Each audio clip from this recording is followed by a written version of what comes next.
about someone who's also doing really, really well.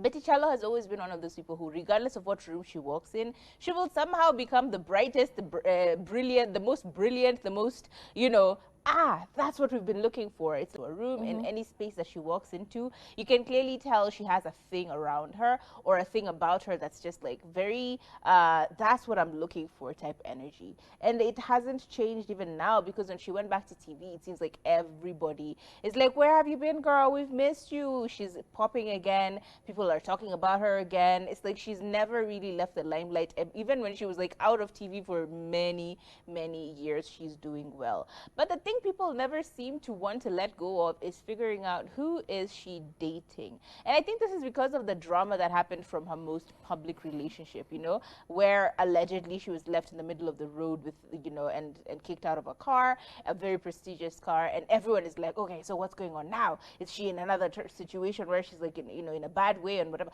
I don't know. I think the public interest on her relationships started booming then because of that particular scenario, and it has never changed. Even now, when she's trying to keep her relationships private, people still rumor, people still leak information. And the most recent rumor has been that she's been dating a younger guy, right? Ben 10. Ben 10.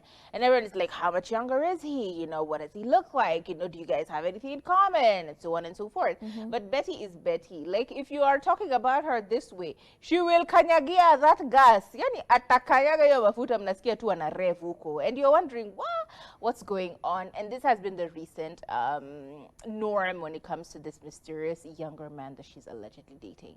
On the Bahati Empire launch, she was asked about her man, and she said, I've never understood why people are so interested and so keen in my relationships, but I can tell you this. Even if he was 21, he is still over 18, and there is absolutely nothing wrong with me dating him. However, the Lord has protected us. We have been in a relationship for 8 months, and I feel like we want to keep it like quiet for a bit. We want to keep it this low key, but it's not like we're a secret. We walk to malls together, we go shopping together, we're out for lunches together and dinners and so on. Like, we're out together, so when people see us, they see us and they will know who we are.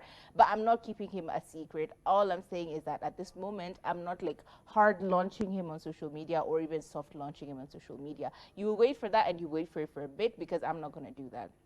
And recently, something else popped up. She actually was in a car and music was blasting. She posted this on her socials. She was in a car, music was blasting, and it was a Future song. And the person beside her, her man, we assume, was like rapping every single lyric to the songs. And she was over there kicking and cackling and going, when you're too young but too cool at the same time. And we're like, girl, what you mean? What do you mean?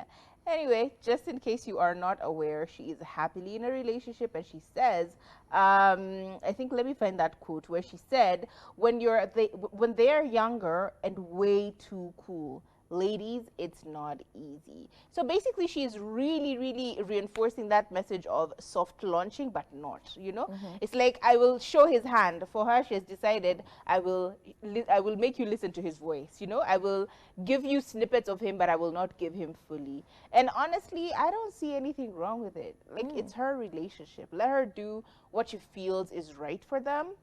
Let them be how they feel they are okay, because if he is a younger guy, and of course his friends will know about his relationship, but the whole world coming at him simply because he's dating this prominent figure can be a little bit much, and I think it can lead to the thwarting of her relationship, considering she says that he's a private person and so on and so forth. All she said is she's not dating Ambaba.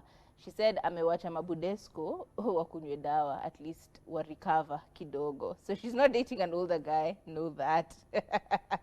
Well, I just feel like we should let people live. Yeah, let her be. They deserve happiness. Yeah. Her especially, I feel like her love life has always been on our screens, always been scrutinized. This girl cannot enjoy anyone she is dating. And people are so judgmental, like, oh, you're always moving on from one person to another. Even you, Waitherero. And then? Even you, Waitherero, in campus. How many people did you date? It's just that your life is not under a magnifying glass. Everyone does not have an opinion about it. Everyone is not over there advising you and coming to your DMs. And I hate how sometimes when you're like a media personality or huge on socials, and people feel like they know you enough to come to your DM and advise you. That kind of pisses me off. Ati, hi, I know you don't know me, but I have been watching you for a while. I just feel, you know, the entitlement that people have when it comes to people's lives is insane. So let Betty Kyallo live. Let her thrive. She has a new job. She has a new man. She's glowing. Why is it bothering you? Why do you want to know who the man is? So that you can go on JBNN and give tea anonymously and say, by the way, I used to know him. I used to date him. I know where he lives now. That energy is just weird. It's just very, very weird energy.